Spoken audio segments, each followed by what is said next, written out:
and a warm welcome. You're joining us at Hyde Park on Ada Derana 24. Tonight on the show, we've invited to our studios former Prime Minister and the leader of the United National Party, the Honourable Ranil Wickremesinghe. A very warm welcome to you, former Premier. It's lovely to have you back on the show. But of course, the circumstances in the economy is such that this discussion is required. I'd like to start off talking about the recent IMF Article 4 report published after consultations in December. Now, they say that the Sri Lankan economy is faced with unsustainable debt levels and need a credible and coherent strategy to restore stability. And they also allude this situation into a clear solvency problem. In your view, are we on track towards achieving this coherent strategy they're talking about? No, we are not on track because, as you have said in this report, you find two items. I will just give me a minute, looking at the pages. What you say, Sri Lanka's public debt is unsustainable. So that is the view of the IMF. Now, when you go back to the government, the authorities' views are different. They say consider the outlook presented by the staff as overly pessimistic. So they say this is pessimistic. So is this pessimistic or not? Secondly, the authorities view the balance of payment and debt challenges as a temporary problem, and that it will get remedied once the tourism and the foreign employment money comes in. Now, there is a big difference here. There is a wide gap. One, you say it's unsustainable, and they say no, you are just being pessimistic. This is only a temporary problem. So then it's a question of one is going to Galle, the other is going to Galle. So we have got to decide now where we are traveling. In your view, how grave is this crisis? It's very, very grave. If you really look at the IMF, it's not the report. I would suggest you go and look. If you look at some of the annexures, it shows how grave it is. If you give me a few minutes, I will just trace it. Okay. First one is Annexure 2, which says there will be low growth for the next 5 years. Then let's get to the next part, the risk assessment. They say more binding fiscal and balance of payment financing constraints than envisaged under the illustrative baseline scenario. Now that's a high risk. So that's one they have said. Then other is the worse than anticipated high impact of temporary chemical fertilizer ban on agricultural production. Despite what the government says, it's going to have a big impact on the economy. These are the two high risk, domestic high risks that they have mentioned. External ones are to do with external factors, but then these are the four. Then you get to the next Annexure 4. If you read it, it's when you read it only say contingent liabilities are substantial, and they talk of as a percentage of GDP, petroleum is 4%, electricity board is 4.6%, RDS 2.2%, Sri Lankan Airlines is 3%, Port Authority is 0.8%, others 1.3%. So our contingent liabilities are equal to 15.8%, 16% of the GDP. Secondly, Sri Lanka currently cannot refinance its debt in an orderly manner. We are going here and there and borrowing at some stage, it has to come to an end. Then once you, that's two of those. Then let me say, in staff view, current fiscal policies are not sustainable. Contingent liabilities from state-owned enterprise sector could materialize soon. So the liabilities will materialize very soon.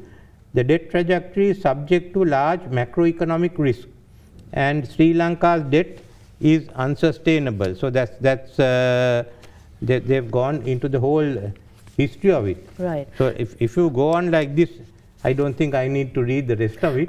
Based on the staff analysis, Mr. Wickremesinghe, the fiscal consolidation necessary, they say, to bring the debt down to some safe levels would require excessive adjustment. What, in your view, are these adjustments that we need to make? Let's leave the IMF report aside, but with your expertise, let's talk about the kind of adjustments that need to be brought about to achieve these safe debt levels that the IMF is talking about. No, I would say I would look at the problems they mentioned two. That is, one is the balance of payment, other is the unsustainable sovereign debt crisis. Then to that are other items. One is the fact that our banks, there's a whole question of the quality of assets. Because you have moratorium, you cover, at the moment you don't put the non-performing loans. So this is just like a mist, a cloud cover. The moment it comes off, some of the banks will be at risk, especially looking at the foreign loans, the conversions. So if that collapses, the total economy collapses. Then the fourth one is, when you are doing adjustments, there will always be a group that will be vulnerable and they will get hurt. So to prevent that, you have to have a new budget, which is a relief-oriented budget and not a development-oriented budget. So if you do this, then I would say let's start the first issue is, where do we find the money and where do we go for rescheduling of our debts? Now that's difficult, rescheduling the foreign debts. So let's start with that. So I have said we need a consortium, India, China, Japan, EU and South Korea. And we have to talk with them and the IMF to help us out, because we have got about $1.5 billion from India. I think it will do sufficient for the fuel requirements of until end of April, early May. What's happened is there's a gap now. I was told when I came in here, just as I came in, I got a telephone call from one of the private bus operators, Mr. Vijayaratna, who said they have been told that there will be no diesel available till the 5th, whether it be for bus transport, hospitals or others. So now we've got to intervene on that type of affairs. What can happen in the overall economies when the Indian money is over, there's a blank. Now we have also talked to China to get about $2.5 billion, $1 billion for financing facilities and $1.5 billion for buyer's credit. So this can go to a certain extent. Then we have to make payment of $1 billion for the sovereign bonds. So it's a big burden we have. But then we have to bring the money printing under control. And we have to now look at how can we increase our balance of our foreign exchange earning. But for that we must come back to a market economy. And you have to build sufficient confidence in the people. There's a certain amount of money that our own enterprises are holding abroad. I don't blame them, because in this situation where you have over 50% of inflation is 50 to 60%, you will hold your money abroad. You won't bring it in. So once you create confidence, it's they who start bringing the money in first. So it's a range of activities. You have to bring some new legislation. I would take all that, and that will help us to get the assistance from the IMF, work together with the IMF, and then see what we can do by getting the other countries in. Now in Japan, on the LRT, we lost 1.5 billion. On the East Terminal, we lost 0.5 billion. That is 2 billion just thrown away. There were 2 LNG plants, India and Japan, that would have gone to well over a billion. So if you keep adding on, we've just thrown away a lot of billions from 2020 onwards.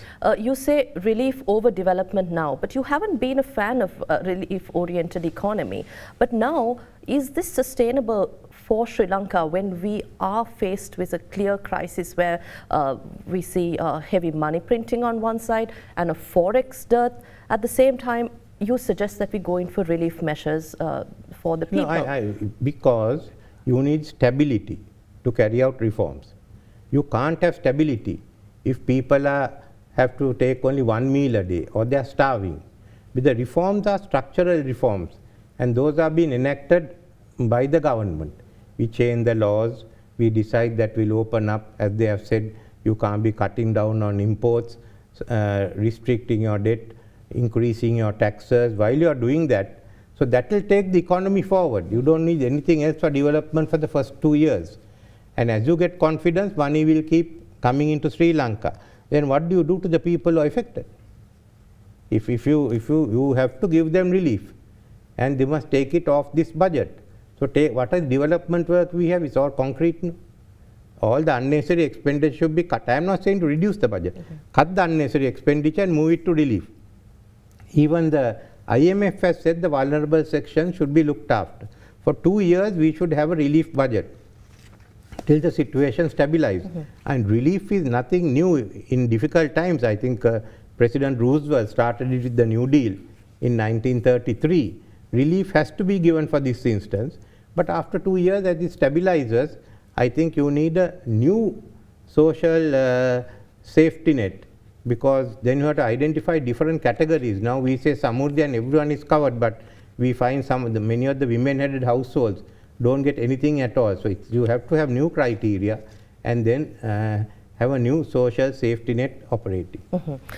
We've been talking about legislature. You said bring about legislature so that this crisis situation could be addressed. What specifically are you talking about here?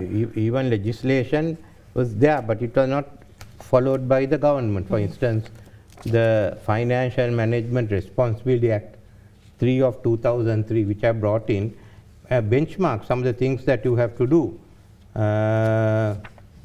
Reduction of government debt to prudent levels, and it said by 2006 it should be not exceed 5%. Prudent management, adoption of whole lot. What happened was twice, 3 times, twice under the Rajapaksa governments, they sort of suspended the payment, this provision, saying that they had the war and they could meet it. So it was completely disregarded. Then we had to suspend it in 2017 because what happened was that it came down, we had to carry the bulk of the liabilities that came in earlier. But we were dedicated to getting to 5% deficit sometime between 2019 and 2025. But now that's one. But you will need more. I think we put out a manifesto for the 2020 elections, and that put down some of the laws that we will require. Yes, I think, let me see. At that time, what we wanted, we thought of that time the Economic and Financial Special Provisions Act. Then that was the Debt and Bankruptcy Special Provisions Act. I would extend that to also to bring in Banking and Financial Services Act. I would do one omnibus legislation called Economic Stabilization Act. With that we can even change certain provisions of the central bank monetary law, and then later on you can bring in a new law. There is no time to be drafting laws, because the monetary board is given, objectives are given in section 5, economic and financial stability. Now they must act according to that. The monetary board did not act according to the objectives. They violated the objectives, and this situation is there. So we have to have more specific instances of what the central bank can do, the monetary board can do, and regular reporting to Parliament. Even printing of money beyond a certain limit must come to Parliament, and the Parliament must debate it and decide whether to print money or not. You can't give this responsibility to a monetary board if the monetary board is going to be responsible. If the monetary board acted to achieve the objectives under section 5, we would not be in this position today. I've been having discussions, and the idea of a currency board has been brought up in recent discussions. How sustainable is a currency board in the current situation? Is that needed? Because in most of my conversations, the highlight is that the central bank did not act in accordance with the country's needs at the time. But should we have a currency board to replace the activities of the central bank? No, firstly, you can't bring a currency board overnight because we have to make our adjustments and slowly get back to normalcy. If you look at the IMF report, they are not talking of getting back to normalcy in one go. I mean, if you look at the recommendations.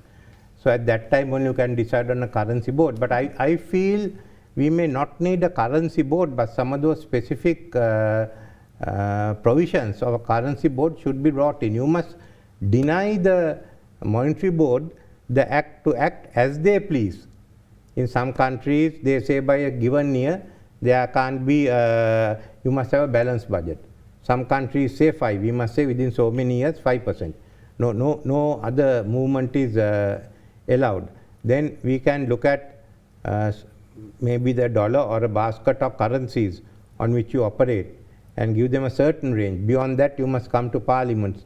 So we can look at that, but I think some of these provisions are needed immediately.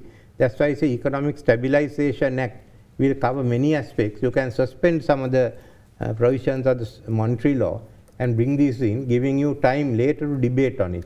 But I personally think that a monetary board, a central bank this way will give you a bit of leeway once we are out of this crisis. The second is how do you act on a currency board. You peg yourself to a dollar or I think Hong Kong or some Singapore dollar. But there's also the risk that now the dollar is being used as a weapon. You are finding it in the Ukraine crisis. So should you tie yourselves up to currencies when currencies are being used as a weapon, or have yourself that you decide that you stay within a certain range of a basket of currencies, and if you want to go outside that, you come back again to Parliament, to Cabinet and Parliament, and to get permission. So in a way you are putting them into a, well, currency board will put them into a straitjacket. We will not put them into a straitjacket, but maybe they will still have to be, their arms will have to be locked in, and at least they can't move beyond a certain stage. I also hear of calls for an independent central bank. What does this mean for Sri Lanka? What exactly is independent central bank? You can have a central bank that is independent of pressure from the government, but the minister should be able at some stage to give a direction which is first tabled in Parliament and discussed. There shouldn't be interference. Now we didn't have that earlier. When the central bank ran, twice I dealt with them. The governor came and we had a discussion, and we decided sometimes there were three-way between there was problems between the governor and the secretary to the treasury. So you meet with the monetary board, have a regular discussion, and then you go ahead. Some are talking of the US, where the central bank is completely cut away, but to whom are they responsible? My worry of an independent central bank is, if the monetary board doesn't act, what do you do? Now, if the central bank was independent today, what do you think the inflation would be? It won't be about 50, 60, it may go up to 80. So there are these things. And finally, public finance in our constitution is under Parliament. Then Parliament must be able to legislate. I think they should be free of interference from the government, especially the finance ministry. So when what I did this time was I moved the central bank out of the finance ministry to the economic policy ministry. Otherwise, what they did is they used the central bank and printed money. So whenever some additional money was needed, they had to come to the economic committee. The two sides argued us, and we decided which way we'll go. But when you have it under the finance ministry, then what happened is that the treasury and the minister and the secretary puts pressure on the governor. Now I did that and I got blackguarded. I had to go before a commission also to ask why it was put there. Now you see the difference. It should not be under the finance ministry. Now, it should be under the prime minister or the president. I would say prime minister, because prime minister is answerable to Parliament, not President.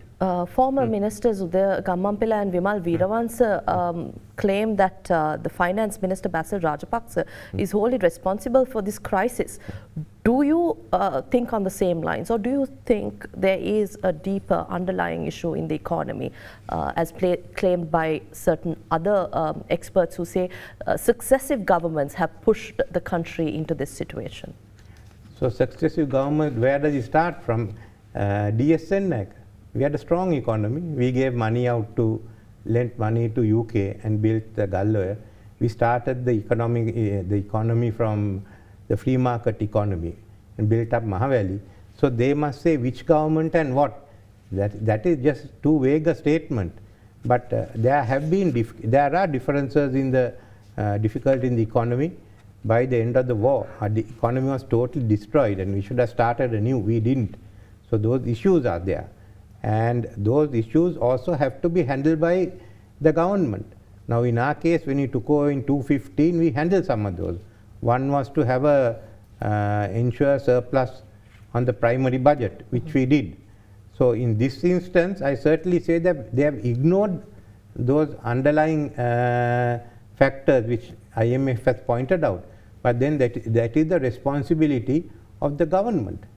There has been 2 ministers of finance and 2 heads of the central bank. What happens inside the government is not my job. I don't want to get involved in that. But I say the government is responsible. Let them sort out who is to blame and who is not to blame. But there are allegations that the country's debt crisis began during the previous tenure under your supervision. How do you respond to this? No, the country's debt crisis was there from even earlier. We had to go to the domestic market and borrow because of the war. Even from Mahavali we borrowed. The domestic debt went up. But as the rupee depreciated, we were able to handle it. After 2007 only we went to the foreign markets to get the international sovereign bond. I remember at that time we said we had exceeded the amount, and that's what IMF says now. But at that time when Dominic Strauss-Kahn was there, they pushed the government to take more money. It's only when Lagarde came in that they pulled back. When I questioned this, I found for the first time the IMF representative here replying to me. I was the leader of the opposition. I wanted to reply from the Minister of Finance. So IMF also has a responsibility for what has happened. And the IMF, you say? Yes, I said that. At that time when we signaled this is too much, the IMF said no. And that's how it went ahead. I think there are enough of newspaper cuttings and comments even by the IMF representative at that time. So we had to take this. Then we worked with the IMF how to pay this off. That's why they were happy with what we have done. So economists can say various things. You know, there was a problem. We had to add because we had to borrow to repay it. We also had to borrow for our own needs. But the next point from 2019 was really to open out for investment. So before 2030, we had the capacity to, we had the foreign exchange to pay the international sovereign bonds. In the meantime, the local budget would have given more space for us. On that note, let's take a short break here at Hyde Park on AdaDerana 24. We are in conversation with the former Prime Minister Ranil Wickremesinghe.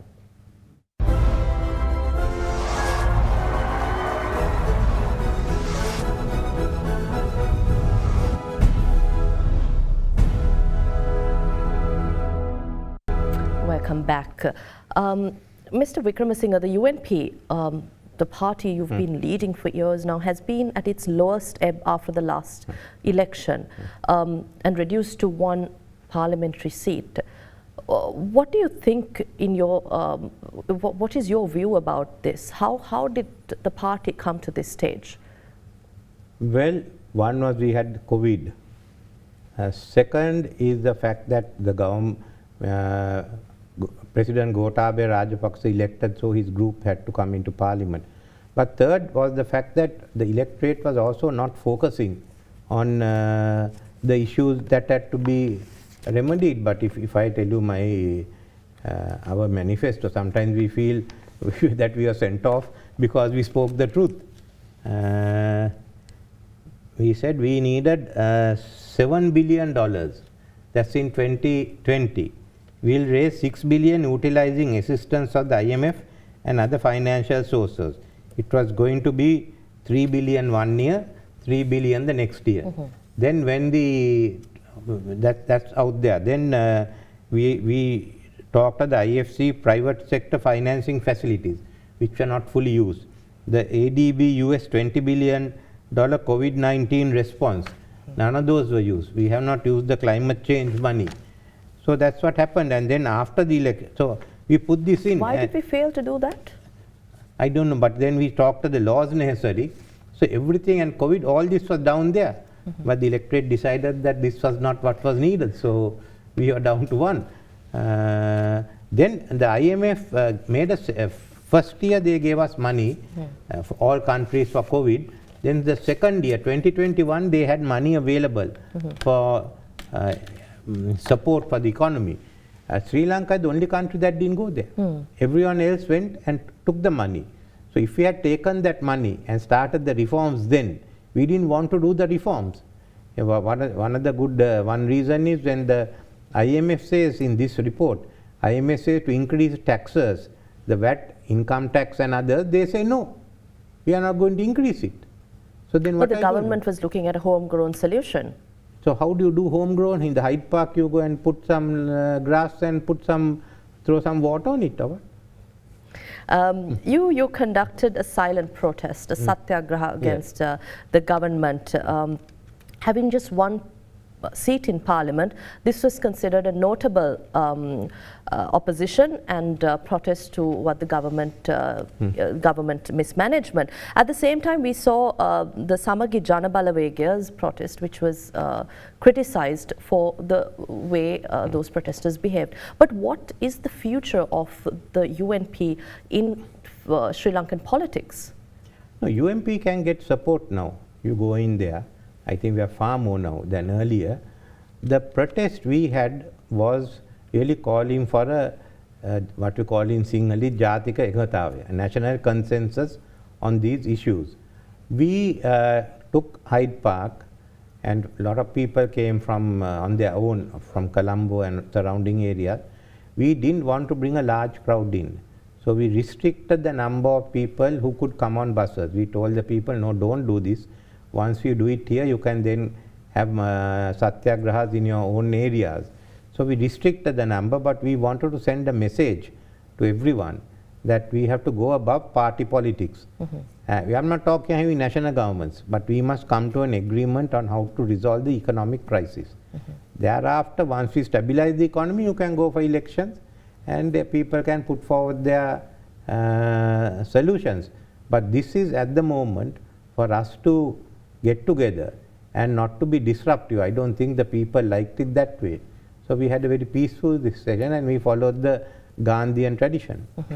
You say we don't have to have a national government, or we don't have to go in for a change in the way things are operated. But what is the role of the opposition here? We see you participating in the all-party conference as the opposition, but the Samagi Janabalawegia, led by your deputy leader, then deputy leader, is boycotting attending the APC. Is this suitable at this juncture, or do you see a different role that the main opposition should play? I can't speak for the Samagi Janabalawegia. They left us and went because they want to do something different. So I presume they want to be different from us. We decided to go. TNA decided to go. I was surprised when I asked Mr. Sambandhan. He said, we are Sri Lankans first, and when you are summoned for a crisis, we must go there. But we are going there to also talk about our problems. I said, that's good, and I supported them in that. I feel at this time, we have to look at common arrangement because, say the government changes, you can't change the policies. You must have common economic principles for the next 15, 20 years. Governments can change, but policies should not change, and that's the point that we have been stressing. Secondly is, I know the government has not performed. In a normal circumstance, they should be thrown out. I have no problem on that. But you can't throw them out at the moment because look at what you are suffering. Now, if you don't have a government, because if you have elections, it's 4 or 5 months of no government, the rupee may be about 1,000 rupees to $1. First stabilize it, give some relief, then go for elections. So in that system, I say the parliament must be given more power, supervisory power, oversight power, and then we can instruct them what to do, and then all the parties get together. The problem here is that the finance minister and the central bank did not report to parliament. Even the government members didn't know what was happening. So we must insist, and we are insisting, on all matters coming to parliament, because under 148, it's not the Ministry of Finance or the central bank, it's the parliament that's responsible for the public finance. So main thing is to get this power into parliament, and I think sense will prevail in parliament because members from both sides are aware of the problems. You were opposition leader from 1994 to 2001 and then again from 2004 to 2015. Had we had a stronger opposition, do you think the government would have been pushed to take stringent measures? Well, this is the government the people elected, and this is the opposition the people elected. But today, both the government and the opposition are divided. There are a lot of divisions in the government, and similarly the opposition also divided. So only way that they can come together is in parliament, in exercising parliamentary oversight. In your view, are you confident of a UNP winning a bigger share in parliament at a future election? In a future election, we'll do quite well, but it's not the future election. It is the immediate future. Now you look at this, we have Sinhala New Year. All of a sudden people are going to buy goods, and they'll be surprised that their money won't last sufficiently even to fill the table. So if we don't look at what we are doing in the next 2, 3, 4 months, there will be a crisis where people will turn against the whole parliament, both the government and the opposition. You share these views at the APC as well. How receptive is the government to your idea of solving the issue immediately within the next 2 or 3 months? Well, I mentioned it, but what happened was we didn't get very much time to speak, because after I, TNA and the SLFP spoke, a lot of time went on the smaller parties giving their view. One group, of course, for the representatives of the 11 parties, I think they had to be heard, but others took a fairly long time. So we could not discuss it further. We also had other appointments, but the president said he's going to take action, and he will be letting, he'll let us know what they are going to do. So let's wait for it. But one positive aspect is that we got the IMF report sent to, the draft sent back to the IMF, and it came as they promised on Friday. It came out. So we've been able to discuss it, and now the government has also agreed to give a debate. I think TNA and UNP are calling for a 2-day debate. I don't know what the opposition others are doing. Some want 1 day, but we are calling for a 2-day debate, and if necessary, I'll also speak to the leader of the House again. Talking about Sri Lanka working with the international community and bilateral pacts, what is your view about Sri Lanka getting closer to India? Is this concerning for you that Sri Lanka is now leaning towards India more than China, or is this what you think we should do? I think we are leaning on everyone. We are like a drunk person who's going everywhere, but remember, India is the immediate neighbor, and they are worried. I met the foreign minister in December. They are worried our spillover into India. That's what made them give us $1 billion. They have never given money to any country. And already a few people are in. They think about 2,000 people will come by end of this month. And these are from the north. And by April, no one knows. I don't think it's only going to be from the north. There will be some Sinhalese also who will go and end up there. So they want to prevent it. But I don't think they can go beyond $1 billion. So you have to be thankful to them. Now the Chinese, they are negotiating with the Chinese. Both of them have come up with the offers, but even the Indians and the Chinese say, look, these are temporary. You must do your reforms.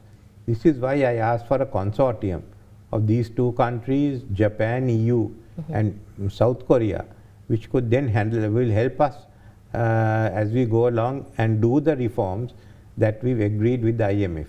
We must go for deep reforms. And when the minister goes in on April 8th or 10th to meet the IMF, he must go with a package of reforms. They can't go and argue there as to what the authority is saying is correct or IMF.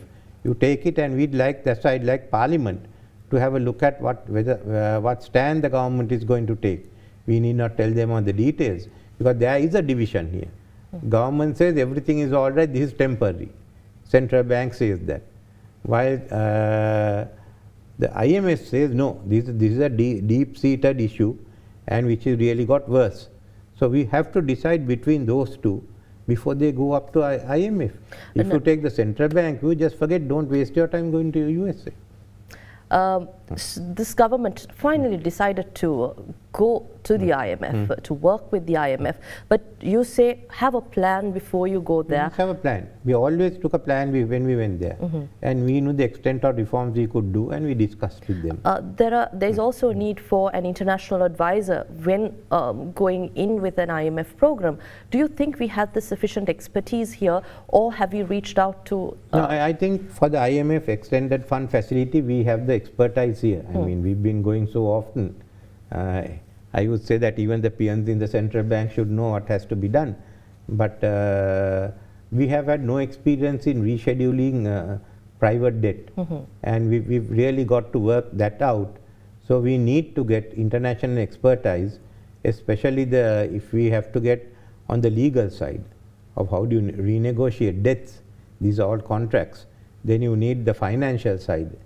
And we'll also need some good analysts from outside. I don't think they will take only analysts. So we need them from outside. We said there should be a transparent system for selecting the best. Do you think we have that in place? Well, the minister said he is not getting involved. He's asked the justice minister and the foreign minister to handle that whole exercise. Right. Let's talk a little about the rupee and the currency issue that we're faced with. You've been calling for the flotation of the rupee for some time, but right now, I listened to your previous conversation on Derana itself, where you said we should have floated the rupee under an IMF program. That's what we sorry. But why do you say this now? Do you think the government jumped to float the rupee before we went into an IMF program? I don't know why they did it. We should have gone into IMF program. In the meantime, just keep moving the peg up a little every day, because we didn't have the resources to back us up. And they also said gradually restoring a market determined and flexible exchange rate to avoid disorderly movement in the exchange rate. They said avoid that.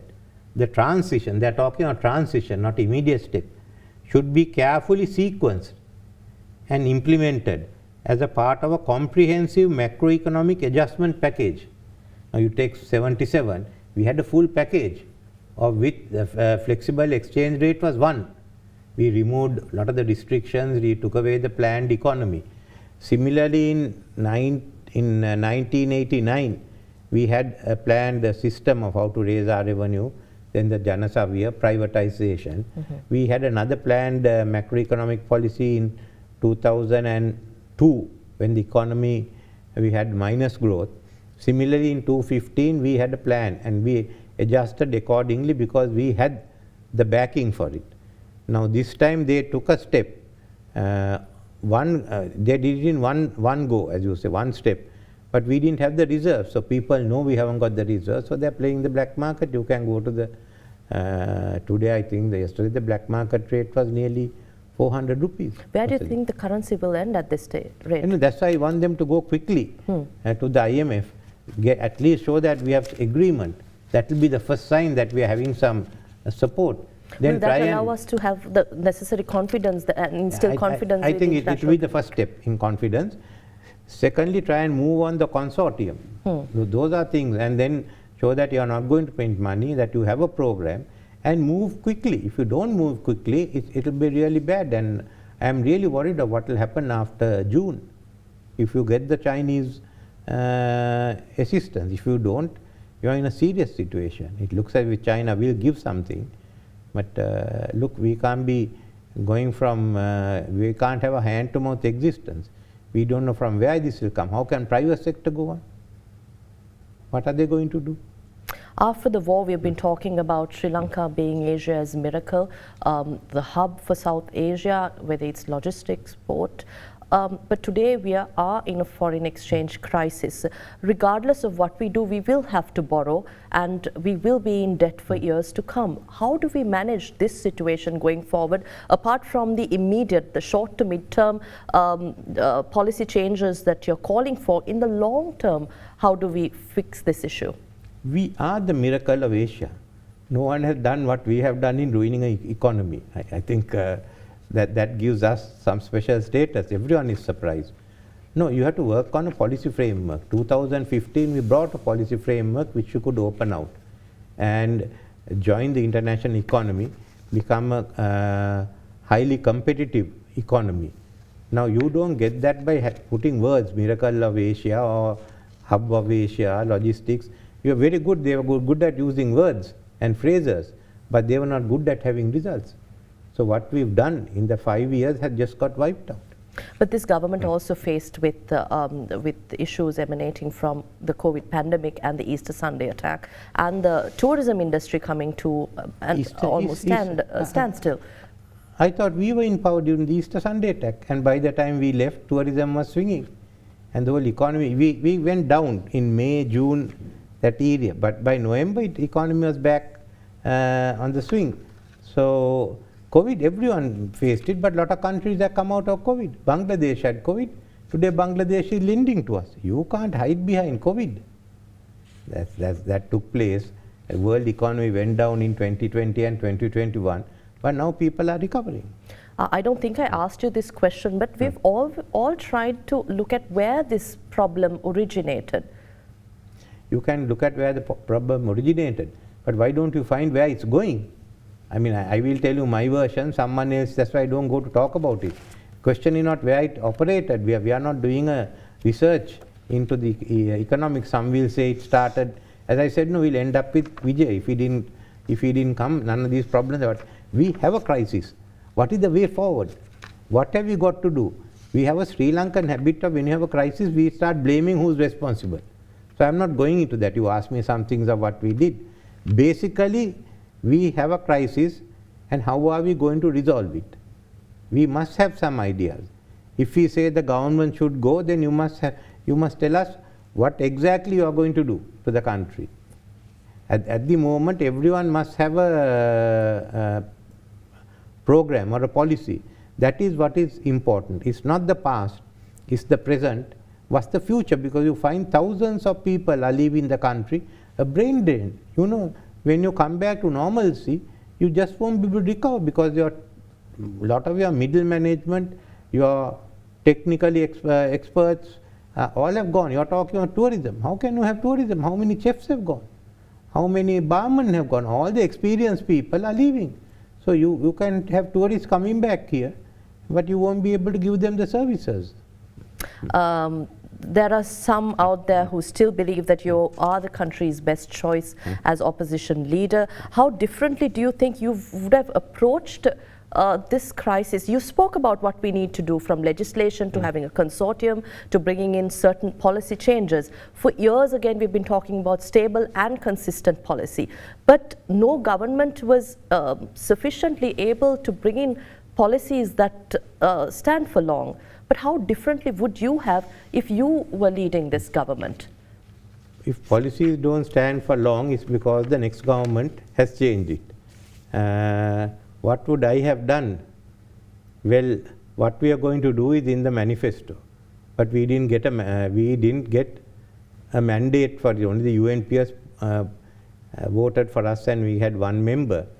But certainly there would not have been a crisis if I was in charge, because we would have handled the issue, as we have said in our manifesto onwards, dealt with the IMF, so there would not have been an issue as far as Sri Lanka was concerned in 2022. Finally, I'd like to ask you, this is something our people, the international community wants to know whether Sri Lanka can and will come out of this crisis. What is your observation given the steps we're taking at present? We will have about the first 2 years stabilization. That's a difficult one, but we have to give relief. And in about another 2-3 years, we've really got to get moving. We can. I am confident that we handle it correctly, and you have the correct policies, yes, we can go ahead. But we must remember the policies must stay for 20 years. At the end of the 20 years, we will see a well-developed Sri Lanka. Thank you very much, Honourable Wickremesinghe, for your time here at Hyde Park. Thank you.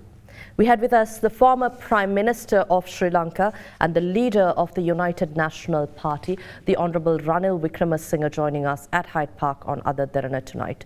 Thank you for joining us. Have a pleasant evening.